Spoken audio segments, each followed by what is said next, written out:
మొత్తం నానిపోయింది సార్. ఏ అధికారులు కానీ నిన్న కూడా మేము ర్యాలీకి వచ్చినాం, ఇక్కడ ఏ అధికారులు కూడా ఇప్పటి వరకు స్పందించడం లేదు. ఇప్పుడు మొత్తం వర్షానికి 1 గంట 2 గంటల నుండి వర్షం స్టార్ట్ అయింది, ఇప్పటికీ కూడా ఎవరు చూడడం లేదు. అక్కడ నానిపోయిన ధాన్యాన్ని కనీసం చూసిన నాదుడు లేడు.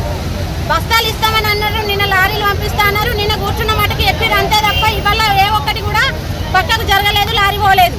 ఖచ్చితంగా ఇప్పుడు అధికారులు దిగిరావాలి. కలెక్టర్ గారు వచ్చేదాకా మేము ఇక్కడ నుండి కదిలే ప్రసక్తే లేదు. ఈ రోజు ఖచ్చితంగా నానిపోయిన వడ్లను కానీ మక్కలను కానీ మొత్తం కొనుగోలు చేయాలి.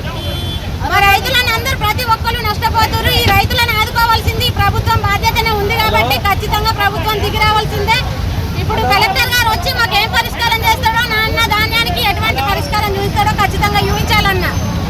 మేమందరం కోరుకునేది తడిసిన ధాన్యానికి ఏంటని చెప్పి చూడాల్సిందే. ఒక్కసారి మీరు వెళ్ళి చూడండి అన్న, మీరు అక్కడ చూసి చెప్పండి. ప్రతి ఒక్క రైతు అక్కడ కూర్చొని ఏడుస్తున్నారు. జై జవాన్.